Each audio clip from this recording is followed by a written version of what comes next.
Okay, and with minor technical difficulties, we are here. Oh, well, I guess one of the technical difficulties is literally the fact that chat is not working. Allow me to see if I can fix that.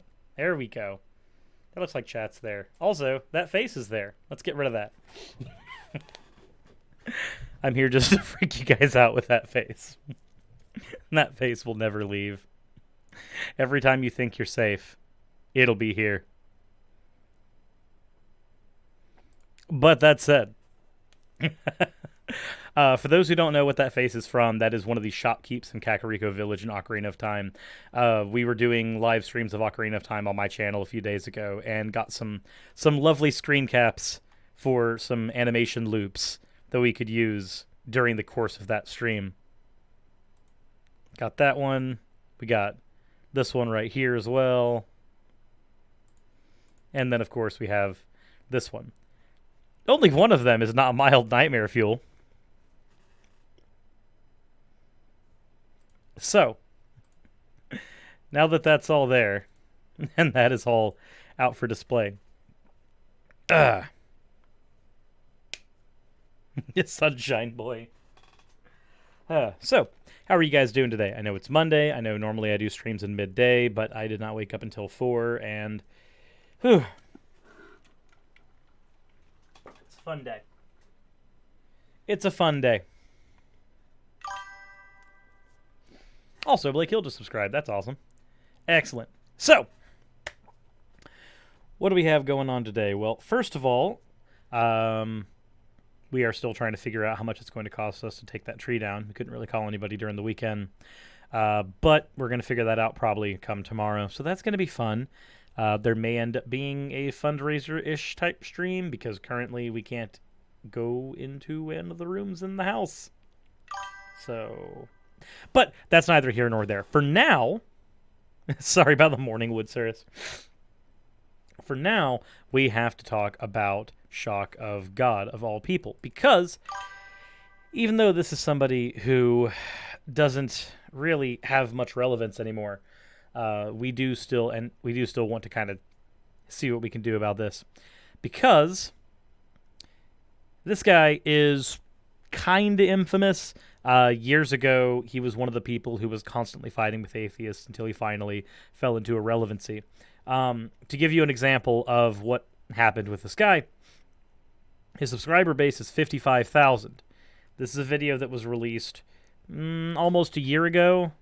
He had every ability to gain a lot of views on it, and you guys can't really tell, but it's got 483 views. So he's not exactly doing terribly well in the YouTube algorithm. But he is still trekking on. In fact, actually, if people think that Shock of God has died and stopped doing YouTube stuff, no. He has actually uploaded as early as 3 days ago. 4 days ago, 5 days ago, 6 days ago, 1 week ago. The dude is constantly posting. He has almost no viewers, but he is never stopping. At all. So, I figured I might as well go ahead and use my skeptic card once and do something with him. Also, hello, Yumi. I see you are here to interrupt work. How are you doing today? Reaching peak levels of online. Hello, Yumi. You doing okay, girl? Hey. Hey.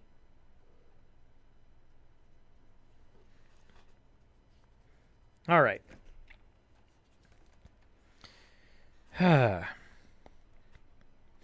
So, let us get in after Yumi decides to stop being a jerk. Please sit down, Yumi.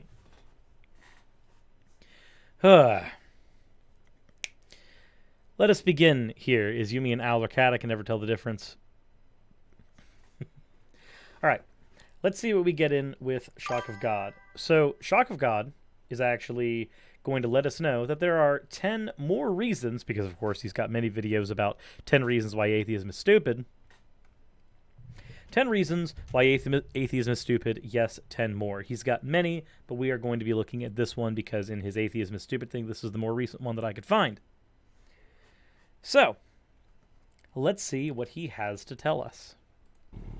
Hey folks, don't forget to check out www.godwillreturn.com. Today we're going to have a lot of fun. We're going to be Yumi, okay. Christianity No, in the world. Stop. They're the largest, the number one largest religion. Just so you guys know, what happened there was Yumi's tail flicked, and it ruined everything. There's a reason I don't let Yumi up here for streams. If she hops up here one more time, I'm gonna have to actually like take her out and hand her to Raz and be like, "Here, can you please take care of this child? This child is doing everything in her power to stop me." Can I turn his volume up? Sure. Let me know how the audio levels are. Just slowly evolved into this motorcycle. No, this is not a product of intelligent design like those silly Christians would tell you. This, like the atheists would tell you, is the product of a massive explosion, and then all the parts just came together, but it took a long time. Oh boy, so we're already beginning with the freaking blind watchmaker. Excellent. Okay. I don't know if I really need to get into this. I think most everybody in my audience understands the problem with this. But there are things that we can tell are evidently designed because we know the process that went into designing them. And there are things that we can tell have the semblance of design, but having the semblance of design does not necessarily make something evidently designed. That's not how that works. Also, I see that glitch or Silic, I believe Silic is glitch. I think that is the case. With the $2, my dude, love the look of the stream. Yeah, we tried to clean it up a little bit. Tried to get it a little more easy to see, a little more easy to tell what's going on. But you know, the whole like I threw a bunch of iPhone parts in the washer and pressed the button, and then out came a glorious iPhone. This is just the freaking watchmaker argument over and over and over, and it's been refuted more than 1,000 times by people better than me. But again, the fact that something looks like there's evidence of design does not necessarily mean that it was actually designed. If I happen to have a water canyon or a canyon that has been eroded by water and there are pockets in it that are perfectly circular, and I go, wow, that looks like my drill bit made it, that must have been designed by an architect. Or that there's a face there, even a cloud. If I look at a cloud and see that, oh, it looks like there's a face there, or there's some symbolism in there, it must have been designed, and it must have been designed for me. That's not how this works. Humans are pattern-seeking people. It's a survival mechanism. The mere fact that we see patterns that lead us to believe that there is some type of design does not necessarily mean that there is design there. When it comes to something like this, a piece of functional technology, we can say that yes, this is design because we know all the processes that are involved in making that the case.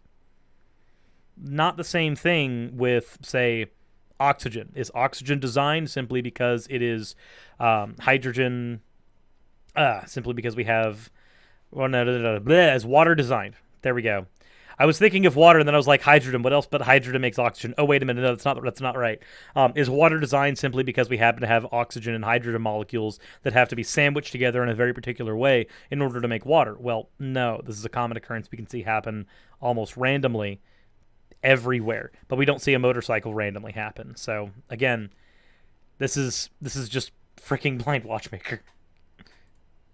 It slowly evolved into what you see here. Now, we're going to talk about the 10 stupid things that atheists believe in, and we're going to go through the list here. The spaghetti monster, evolution, life from non-life, the burden of proof, the way they look at the burden of proof. When they say they don't see evidence for God, so they lack belief. When they say God is just like Santa Claus, we're going to talk about that. And then they say their life is more content, but we know that's not true. They say they're happier, we know that's not true. These are 10 stupid things atheists believe in, but they're not really true.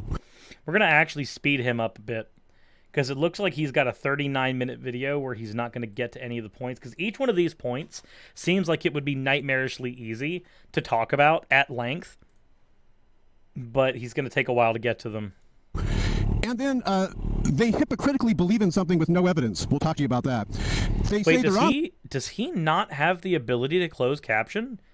You can set up closed captioning automatically. Why do you not want closed captioning on?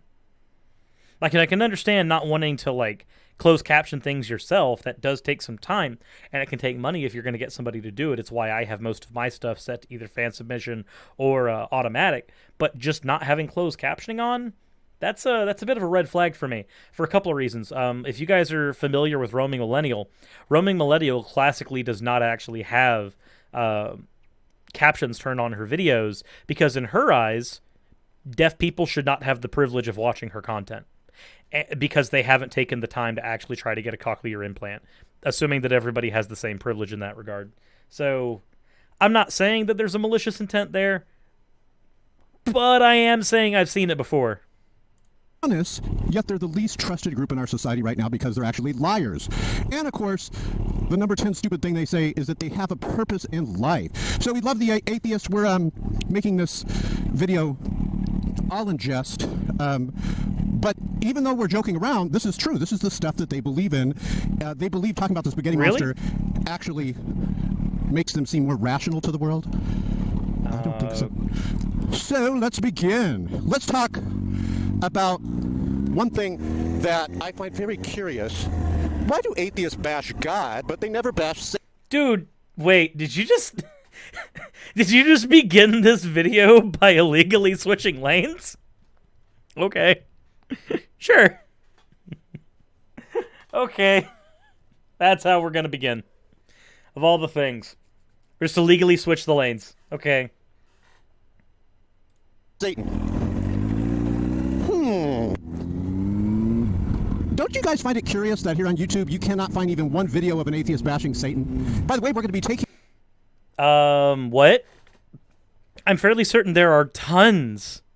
There are tons of videos of people bashing the idea of Satan. The reason that they don't bash Satan specifically is because when you look at the actual Bible itself, the Bible, it doesn't paint Satan as nearly as bad a person as it paints Yahweh in many cases. Like, look at Job. Look at the book of Job. The book of Job is literally God and Satan having a bet, and God just saying, yeah, no, go ham on him, ruin his life. For what purpose? Like, that's not up to Satan at that point. You literally told him to do that. You said, yeah, no, cool. Ruin Job's life and he'll still love me. No, you could have just not allowed him to do that. Problem solved. Satan's not the one that put the entire world through a global flood. I'm sorry, God's got a bigger body count than Satan.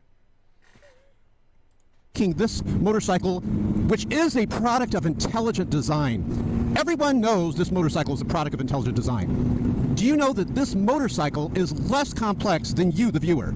Your body, even if you're an atheist, your body is more complex than this motorcycle. And you probably laughed and thought how stupid he's saying at the start of this video when I was saying the motorcycle is a product of an explosion that happened over a long period of time. This is what atheists believe you are.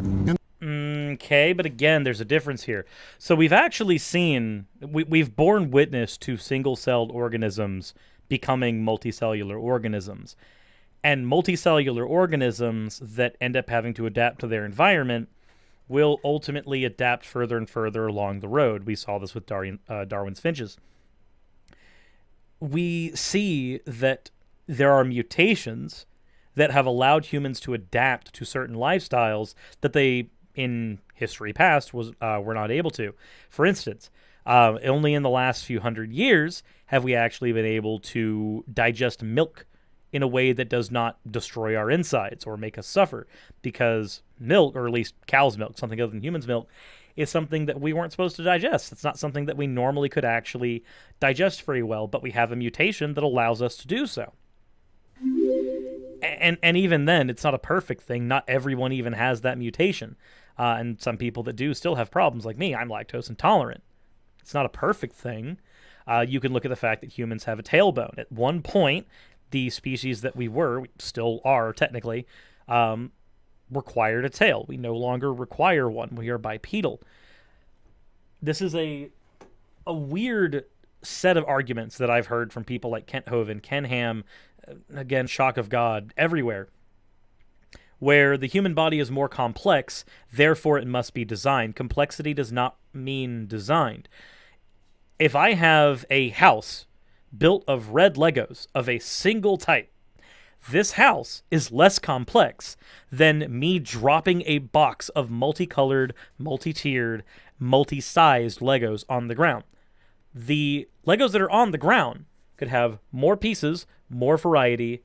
They are more complex. There's more sizes. Everything. There's more of every possible thing here. It is infinitely more complex than the designed, assembled red Lego house that is just a square. But one of these things is designed and the other is not.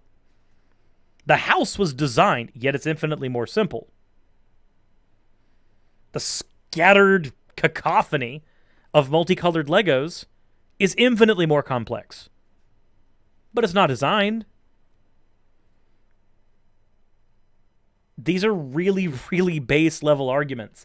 And I feel like the reason his channel doesn't grow is because he's been using the same base level arguments from the beginning.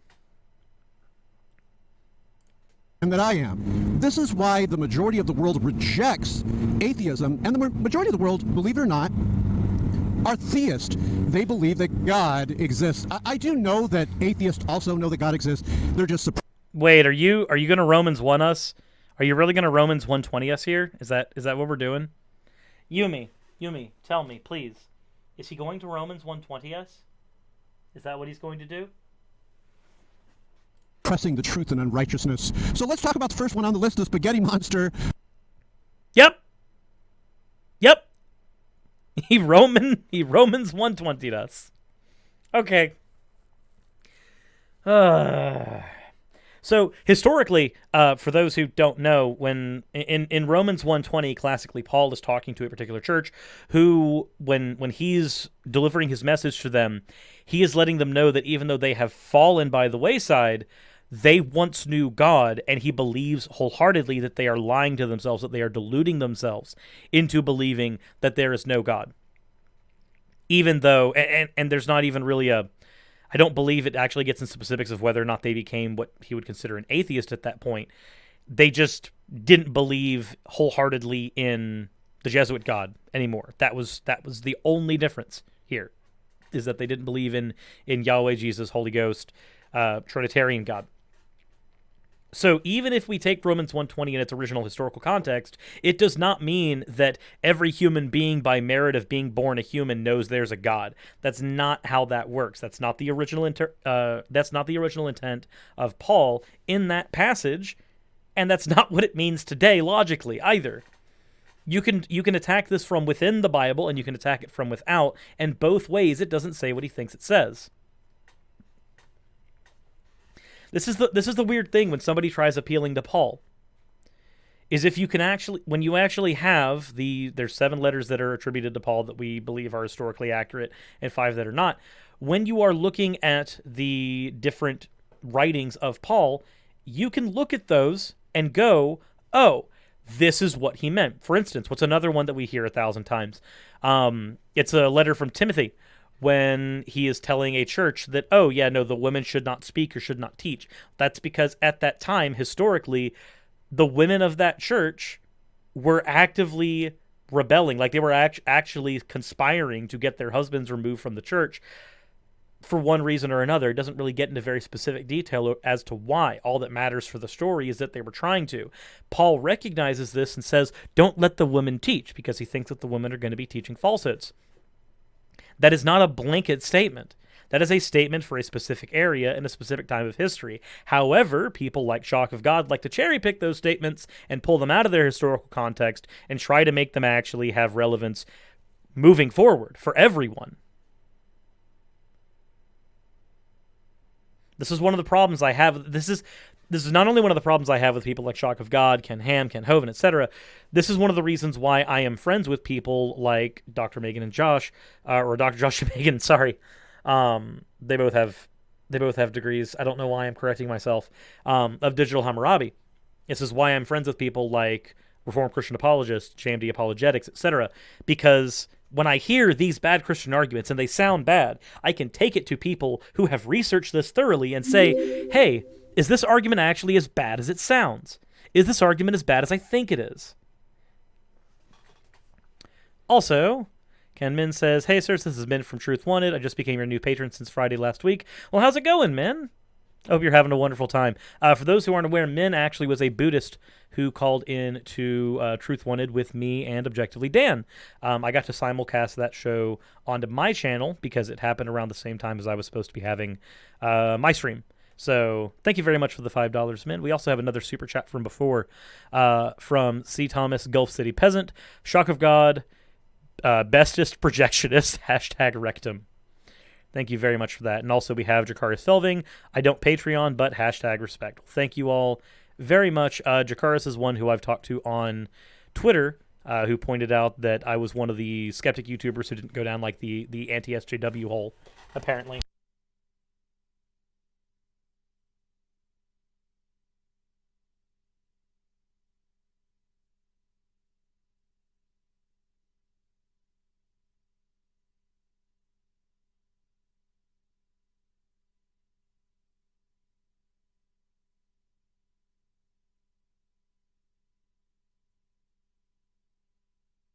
Boom. There we go. Better? The sound is fixed. Okay, anyway, sorry. One of the things that bothers me a lot, and the reason I got on that tangent, is because when somebody takes a historical, something that meant something in historical context and then tries to make that work going forward, that really upsets me. Because not only is it bad history, not only is it bad argumentation, it's also lying. You're committing a scope error because you're taking a statement and you're trying to apply it outside of its scope and relevancy. And in many ways, I can assume that you're being honestly disingenuous because it's very obvious. And it's very obvious that the Bible was a book written for its time. There are some things in there that are still relevant today, yes. But it is still very much a book written for its time. Why do atheists feel that the spaghetti monster and making up the thing called the spaghetti monster would have us believe that God doesn't exist? That's not the purpose of the flying spaghetti monster. The flying spaghetti monster has nothing to do with theism whatsoever. The flying spaghetti monster has everything to do with the ease of which one can construct a religion and allow it to proliferate. That's it. Whenever you are trying to proliferate a message and create a religion, it is incredibly easy to do so.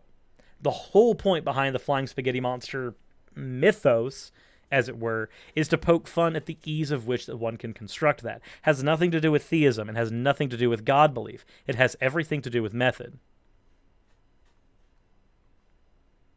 It's actually the complete opposite. The stark contrast between God and the spaghetti monster, it actually really shows you the difference between the madness of atheism and the wisdom of Christianity. Did he just run a stop sign? The difference between the madness of atheism and the wisdom of Christianity. Okay. You know that years ago I challenged the Atheist Experience Show to provide some type of proof and evidence that would show that atheism is accurate and correct. Oh my God, the atheism is active and correct thing. I've heard this before. Oh my God. Okay, so does everybody here understand the problems with attempting to prove a negative?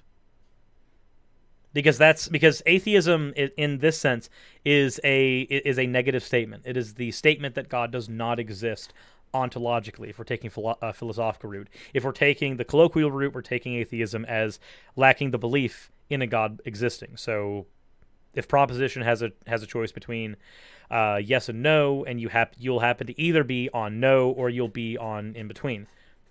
Flies in the face of what Thomas Huxley defined it as, but that's fine.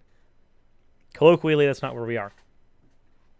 But the problem with proving a negative is that for me to prove a negative requires me to isolate every possible thing, every factor that would allow a statement to be falsified. So for instance, let me prove that this does not exist. Well, for me to prove that this does exist, for me to prove that this little black web phone charger does exist requires one thing, a demonstration that the charger is here. Or even an argument about the likelihood of one of these chargers existing. I could destroy 99.9% of these chargers in the world, and there would still be a very high chance of one of them being missed, and therefore still existing. The ontology of the item is still preserved. However, proving a negative works a little bit differently. For me to say these do not exist, I must be able to isolate every instance in which one of these things can occupy a space and determine that it does not currently occupy that space. It does not occupy that. I have to be able to pull from not just this world, but anywhere in the cosmos where an item like this may exist. I have to be able to do that. That's the problem with proving a negative. This is why we typically make positive claims. We do not try to make negative claims.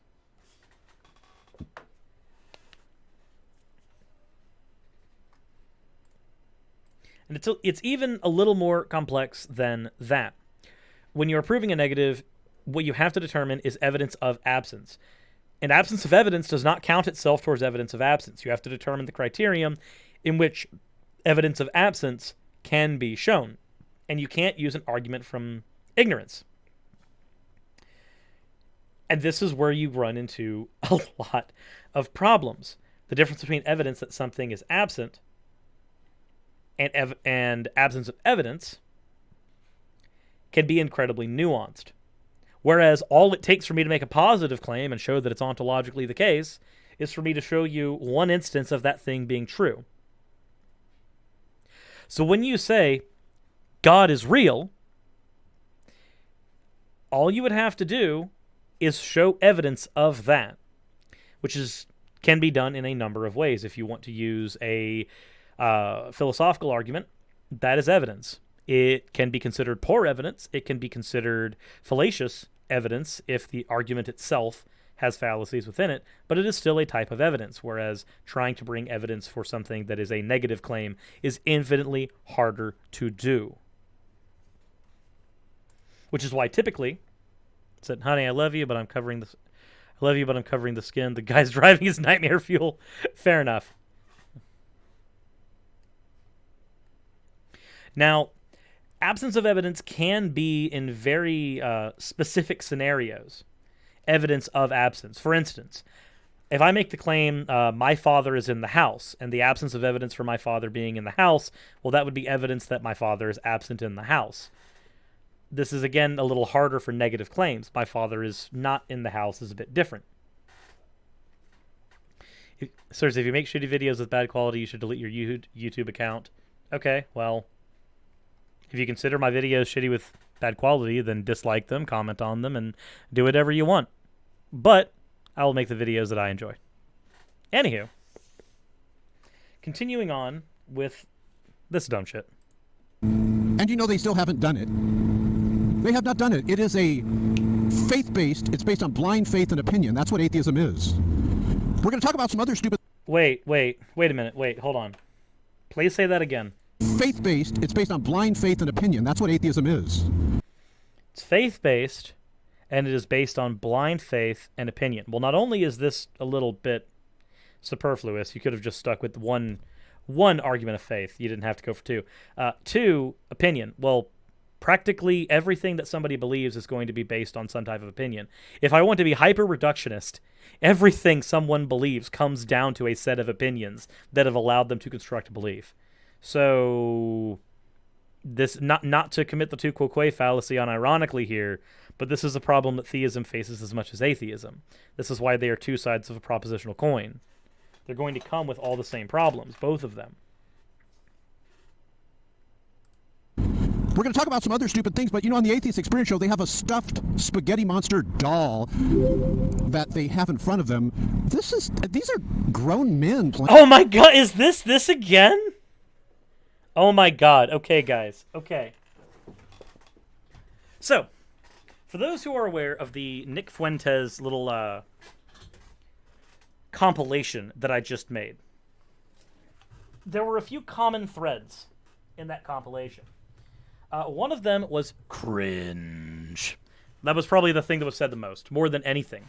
But two was an attempt to invalidate arguments based on a stuffed doll, as it were, sitting on a desk. Okay, cool. Shock of God now thinks that any argument that I have is fallacious. Every argument that I have is now invalid, based solely on the fact that there is one stuffed animal here. That's it. That's all it takes. Boom. Owned. Beaten. Shock of God is now based and red-pilled. 15 out of 10. That's all it took. Atheism is defeated. There happens to be one stuffed animal. Boom. Done.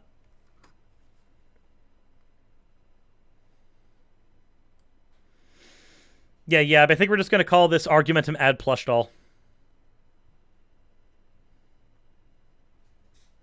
Playing with these little spaghetti monster dolls. This is just not rational. So, this is one of the stupid things that they believe in. They believe that by talking about the spaghetti monster, that this will make atheism more palatable to people like you and I, the rational world. Again, it has nothing to do with that. The flying spaghetti... There are some atheists who will unironically use the flying spaghetti monster thing as an argument against God. And when they do, I think that they're being silly. I think that they are not being very productive. However, what we happen to find here is that that's not really what the whole point of the construction of the flying spaghetti monster was. That was about religion, and religion exists separately of God belief. You can have Buddhists who are atheists. You can have atheists that are Satanists. You can have any number of combinations where, for instance, somebody can actually be a follower of every single tenet of a particular pagan belief and still end up being atheist. We literally have a word for them. They're atheopagans. This is not an uncommon thing. But apparently this dude has not actually heard of many of that. Many things like that. We do have your boredness, 199. The lady doth protest too much, methinks. Probably. And then Shalashai says, these are grown men. Schlong of dog is studying at the Leafy is Here school of argumentation, I see. Yeah, that's basically where we're sitting. We believe that by you guys talking about the spaghetti monster and even creating stuffed animals and putting them in front of you, it proves that you're mad. Atheism leads to madness. Now, don't forget, How does it lead to madness? How? You've said that many times, but you failed to support that claim. That's weird. Dragoncool says, sirs, if you keep making fantastic videos of great quality, you should shut up and take my money. Well, thank you for the $5. You know, this is literally just, I think the chat's correct. This is just Leafy is Here level of argumentation. forget to go below this video and see another video which talks about all the myths and lies of evolution. Let's go to speaking of evolution, that's our next one. Evolution. Do you know we never once have seen one species transition to another species? We've never once seen that. Well, good, because evolution doesn't say that a species transitions into another species. It's not what it says that happens. What evolution says is that there are inherited traits that we gain over time, and there are things that we lose over time as well.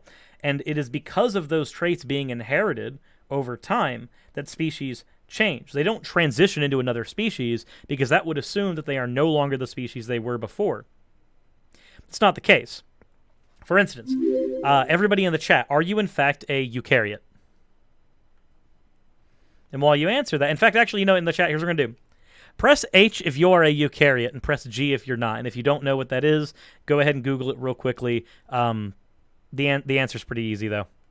And while you guys are doing that, Lemongrass says, I customize dolls for fun. I guess I'm subpar. All right, so everybody in the chat essentially understands that they are, in fact, eukaryotes. Okay. Good to know. Good that we're here. Ashley says, did someone say quality video dollars?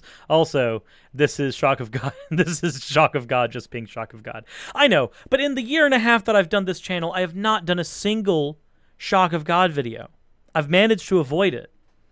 And I managed to go into, like, the Steven Crowder and no bullshit zone whilst never talking about Kent Hovind and Shock of God. The closest I got to talking about Kent Hovind specifically was by going after Discount Hovind when he was being interviewed by Kent Hovind. I feel like there's a whole bunch of atheist content that I just never did that I was supposed to at some point. Okay.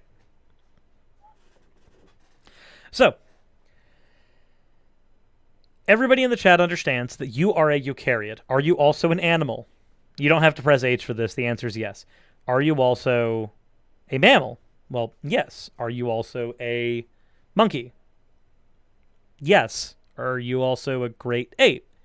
Yes. Are you also a human? Yes. Okay, the concept that we're actually talking about right now is called the concept of a nested hierarchy. Nested hierarchy says that you will never at any point stop being the thing that you were at one time before. So you never stopped being, at any point, you never stopped being a eukaryote. This is an old Non Sequitur Show episode, back when that show wasn't a burning fire. It happened between Aaron Raw and Kent Hovind. In that, also apparently I have a message that I have to look at real quick. But in that, Aaron asks Kent,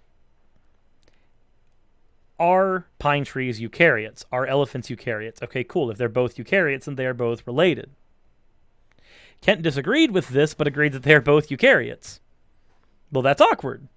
That's kind of weird, considering that if you are one, it would assume that you are also related by merit of being the same thing. I'm related with all of you by merit of being a human being, unless some of you are of the opinion that the plushy version of Cirrus is the actual only real version of Cirrus, in which case I'm going to have a hard time fighting against that.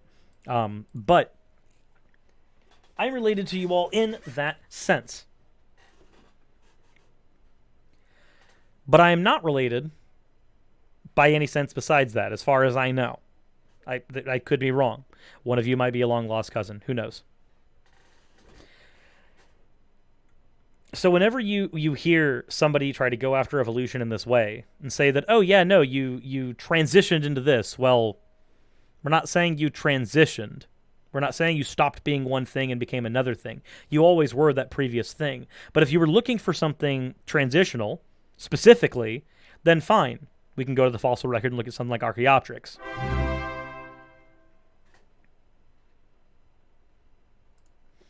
Also, we just got that was a long message. Ali just donated $10 via Streamlabs. You get more of the money if I send it here, so have it, and accept that I will choose to give it freely in support of your hilarious commentary and wonderful arguments. Well, thank you very much. I don't think that my arguments are hilarious or wonderful, but I still do them anyway for fun. Archaeopteryx has been debunked. Wait! I brought up Archaeopteryx out of hand. I didn't know that he was going to go right to it. I didn't know that was what was going to happen. I haven't seen this video yet. Oh, boy. So when has Archaeopteryx been debunked? We have 13 of them. When was it debunked? Come on. Let's replay. He's transitioned to another species. We've never once seen that. Archaeopteryx has been debunked. Look below this video for another video, but there is no transitional fossils that shows that one species transitioned into another species. What they have... All fossils are transitional fossils. All of them. Every single one. Because transition is not an instantaneous thing. We don't see a crocodile halfway between a croc and a duck. We don't see a freaking crocodile. That's not what you expect either.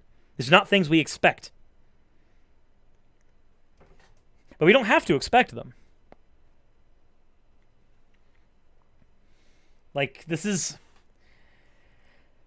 kind of bothersome. Have is pictures on a page.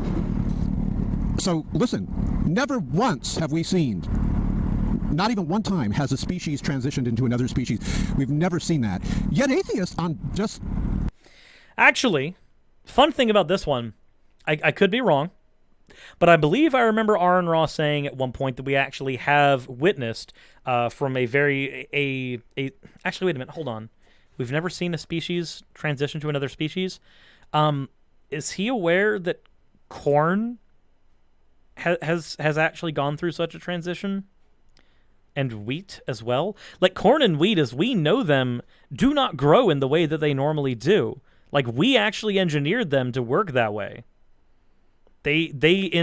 For what purpose his argument requires, these are species of plant that did, in fact, transition. They never stopped being corn, but luckily enough, evolution doesn't say that you stopped being one thing and started being another. Please tell me at which point wolves became dogs. Well, they never stopped being one.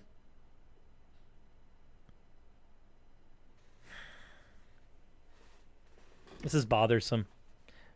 Ignorance. Yeah, there's a lot of that. There is a whole lot of that. I agree. 110%. That's the problem here.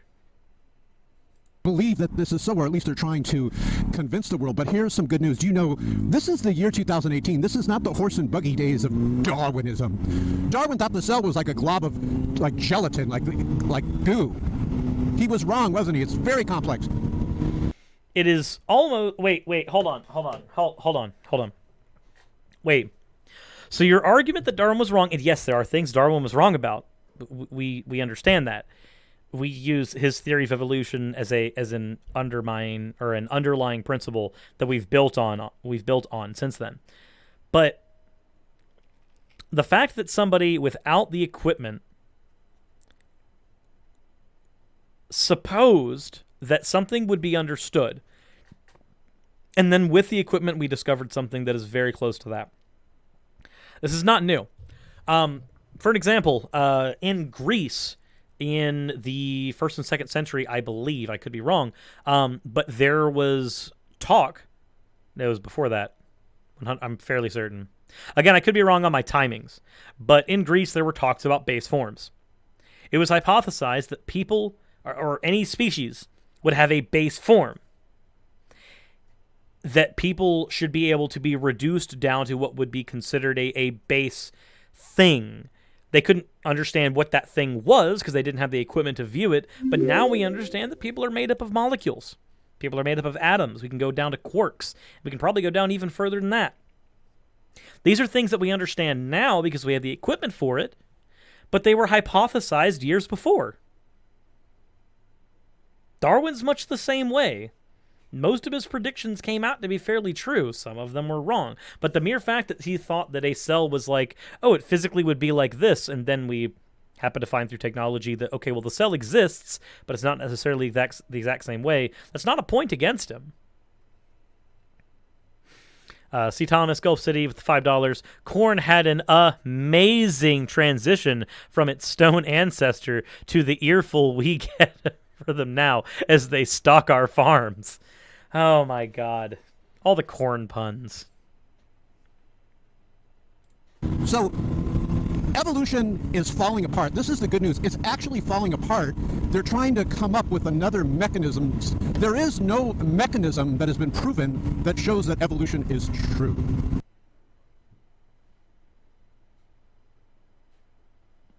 Citation, please. The only thing that's been proven is that there's change within limits. And everyone already knew that. Wait, what are the limits then? By what measure would you determine there's a limit, and what limit have you found? So, remember, we've never seen one species transition into another species. No one, since the beginning of time, has seen that. Okay, well, again, you don't provide... Let's see, what do you have down here? Proof evolution is not true and has not been proven. A YouTube video. Well, who's the creator of the YouTube video? Delphos G, 13 minutes, 35 seconds. Professor exposes the impossibilities of evolution. Professor Jonathan Wells of UC Berkeley. Okay. So. Oh, you're an ID guy. That's where we are. Your source is an ID guy. That thing that got debunked, what, 60 years ago? More than that? You know what? I don't like using Rationale Wiki. What's Rationale Wiki say about him? He's a member of the Discovery Institute. Oh, okay. Excellent. Who here knows what the Discovery Institute is? ID. ID stands for intelligent design. Intelligent design is it's the same thing as creationism. Creationism has been ruled unlawful to teach in United States public schools because it's actually not backed by any scientific evidence. So we don't teach it. So his source is an ID guy. The source contains too many unsourced statements and needs to be improved. That is fair. And we're not going to really use this with much weight.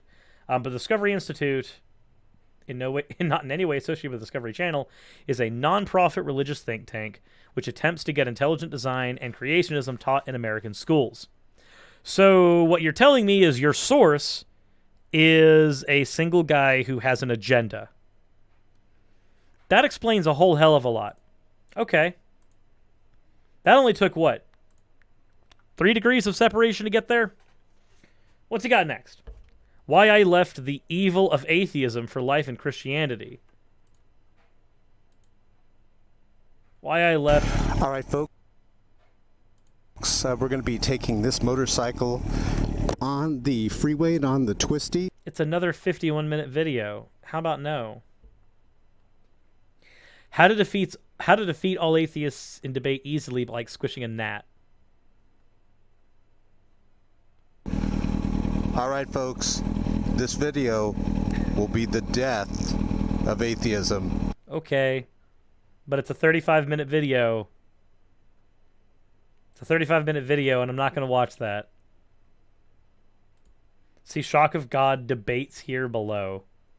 Okay. Do you have anything that is not a bad source or not just you? Christopher Hitchens admitted he lost to Christianity below. We had a very spirited debate on the question of faith in Edinburgh on the day of the Russian invasion of Georgia, as I recall, if you want to triangulate it in your minds. And I made the mistake of calling for a vote on the motion before the debate and then another one afterwards. And he won. So that's why I've been prepared to come all the way to... Okay. So what you're saying is Christopher Hitchens was being more honest than you. He was willing to admit when he lost a debate or when he wasn't able to actually defeat his opponent, even though his opponent was ideologically opposed to him. He still was willing to concede when his opponent made better points. Yeah, no, that just sounds like a testament to honesty. So what else do we have here? Atheist Steve Shives admits that he lost this debate to me. Okay. I don't care about Steve Shives too much. Proof atheism is evil. But your source is Conservapedia. Okay, no. Atheist proven to lead to health issues. But your source is Conservapedia. Atheism and suicide. Source, Conservapedia. Another atheist loses in debate below. The disease of Santa syndrome that is caused by atheism.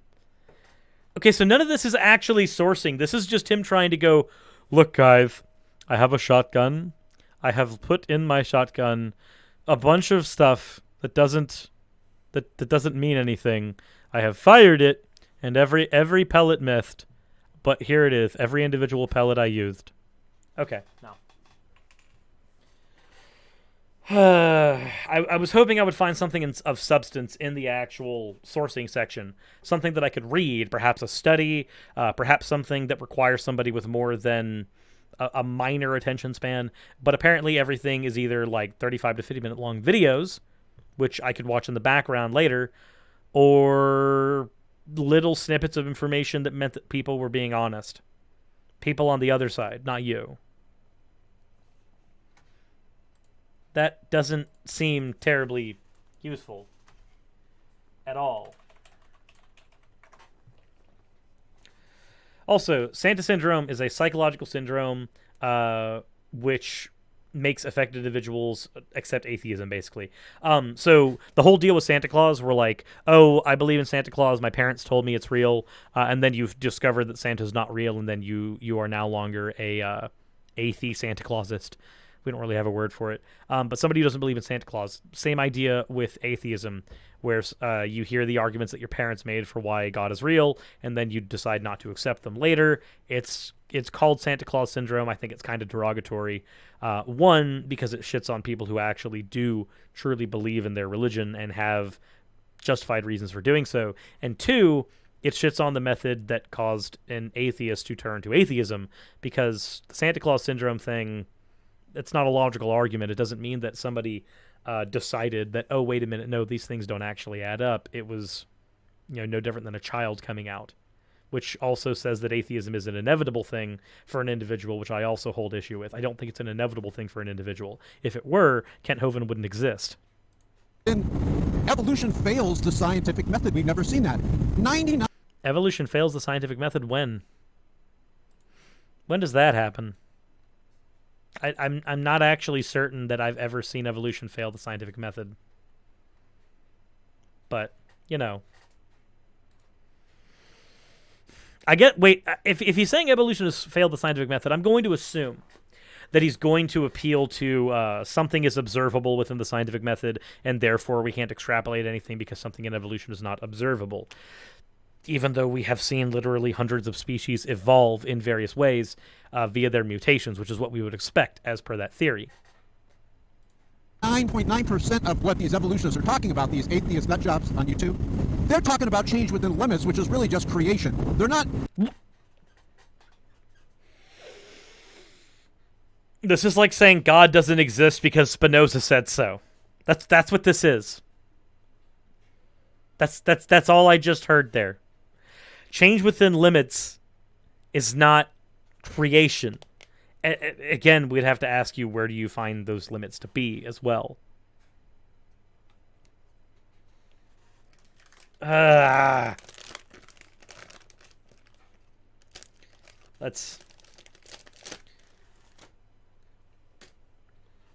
need endorphins.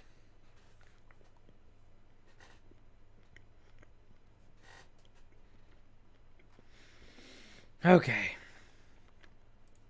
Proving to us transitional forms. They're really not. You ever notice they always just show like these pictures of something next to another thing, like the Darwinian tree of life, that fake tree of life, but that tree of life does not match up with the fossil record. So another... Wait. It doesn't? Citation, please? I mean, I know that you didn't list anything that could be used for that citation here in your citations. You've obviously never understood how to construct a bibliography. That's not a thing that anybody taught you how to do. I can tell, because if they had, you wouldn't have done this. It's not a thing you would have done.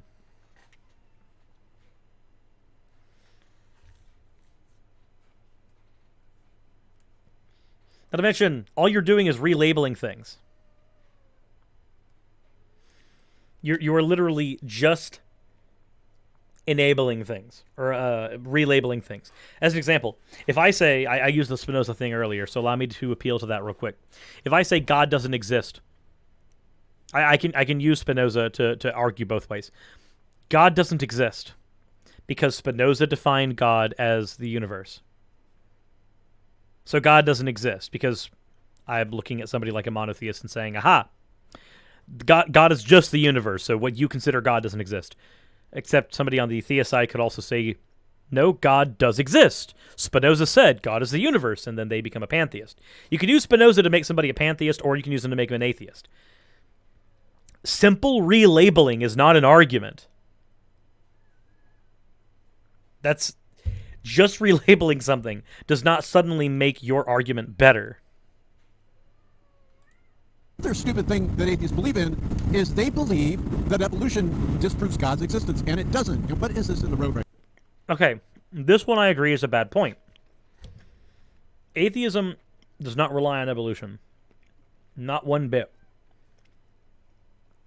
Nor does theism rely on the lack of evolution. You can be a theist and go down the route of evolution is something that is a product of God's design.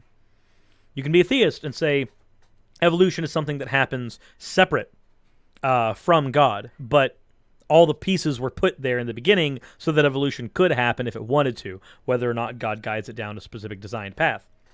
Evolution doesn't say shit about theism, one way or the other.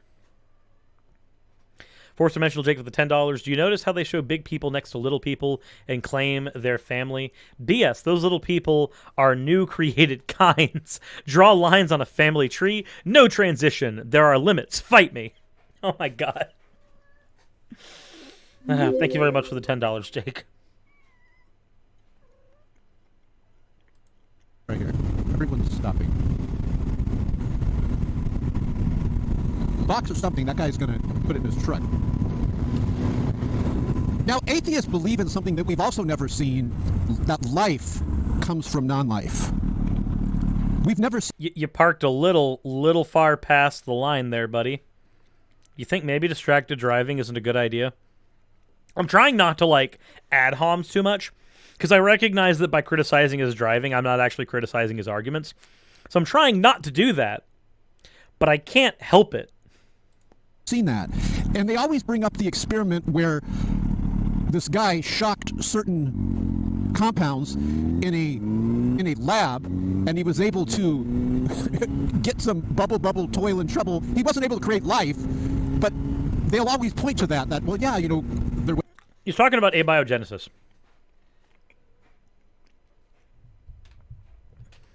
He's talking about abiogenesis right now. So, for those who don't know, it is true that abiogenesis is not an accepted theory. Abiogenesis is still very much in its strictly hypothesis stage. Abiogenesis is used as an explanation for how non-life can beget life. What we found with abiogenesis was not, oh, look, they managed to strike some chemicals and then they bubbled. No. What happened with abiogenesis is there were a certain number of amino acids we expected to find if we were to actually create what we consider to be old Earth conditions and then add energy into the mix, energy in the form of lightning. What we found is that we were able to get some of the non-organic material or non-living material to create amino acids. Now, amino acids are not the basis of life, but they are one essential component. That's what he's talking about. They were able to pull up amino acids, which is certainly a step in the right direction for determining if life can come from non-life in some way. It's not life. You didn't shock a bunch of rocks and then immediately a dog popped out. But it is still a very important step. And to undermine that is silly. Was this scientist that he was in a controlled lab and he was able to basically electrocute and shock these compounds and change them into different things. That's a far cry from creating life. And now... Of course it's a far cry from creating life, but that's not what it meant to do. Creating the compounds that are required for a base semblance of what we would very marginally consider life is perfectly acceptable during in the perimeters of an experiment to determine whether or not life can come from non-life. Because what we find is that if we can create those base things,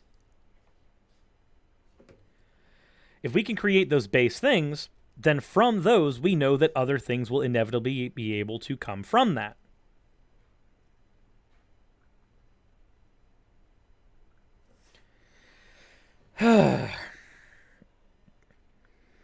It's like saying, for instance, if I lay out in my hypothesis, I believe that a human being can throw a spear 60 feet and the spear never spin. I believe that it should be able to maintain its ability to be parallel with the ground instead of falling perpendicular. I believe that that is a thing that human beings are capable of doing. And then if I, in my experiment, find that, well, I was able to get 50, I believe 60 is still available. I believe that that is not off the table. We just maybe have to see what variables need to be changed to get us to 60 feet of thrown distance. And then you come in here, guns blazing, going, "Ha ha ha! You didn't manage to throw it across a football field! Ha ha!" Yeah. That's not what the experiment was meant to do, though. That was not the experiment. Okay. The football field is something that we would expect that's we would expect with a football field, we would expect that we would be able to get a spear to go across the football field, but maybe not necessarily if a human being threw it. But still. Do you mean wobble instead of spin? You must mean wobble. Every reputable scientist says that that just does not prove that evolution is true and that life... Wait, huh? Is he aware that evolution exists completely separate of abiogenesis? Like, wait a minute. So everybody here in the chat is aware that abiogenesis is about creating life from non-life, whereas evolution is about life that already exists being able to change. These are very different things. You cannot say evolution isn't true because abiogenesis isn't an accepted theory. Well, evolution is an accepted theory and abiogenesis has nothing to do with it. Shut the fuck up! You didn't throw it across the football field! Can come from non-life. But atheists believe that life can come from non-life. They actually believe this. We've never seen it. It fails the scientific method. The most unscientific worldview you could have is atheism. Theism and atheism have nothing to do with science. A theist can be logically justified in their belief and it have nothing to do with science. And an atheist can be logically justified in their belief and it have nothing to do with science.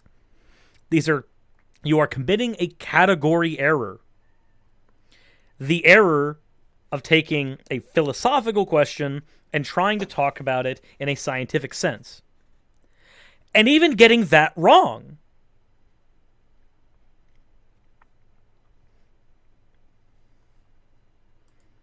Like, even that is still wrong. It is very unscientific. It's more about opinion and things like that. But they believe that life came from non-life. We've never seen that. We've always seen life come from life, just like how... Well, yeah, it's a good thing that life coming from life is what we expect in the evolutionary model.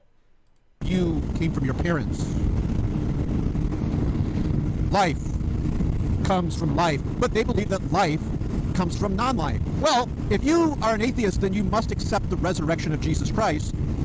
Because you're saying you believe life comes from non-life, then right there you just destroyed your argument that Jesus... Wait. An argument about origins, which is an argument saying that life as a concept was able to bubble forth from something that we would consider non-living, is not the same thing as life that once existed becoming a corpse must be the same thing as that corpse being able to resurrect.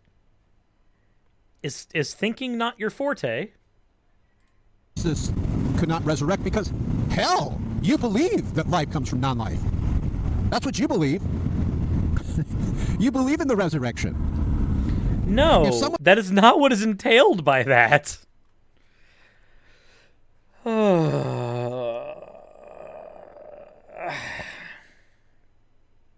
I want to die a bit. Not even gonna lie, I want to die a little bit.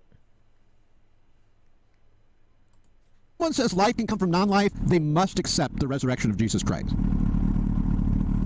It's not what that entails. They must accept it. These are you're doing the category error thing again. You are talking about things that are categorically separate from one another, but they sound similar to you. You're taking teleology to its like absolute extreme. Also, J&D Apologetics for the $2 in the chat. Do you want to chat and do the emulator thing today? I can help set up emulator, but I can only chat for about 5 minutes later today because I've got to make tomorrow's video still.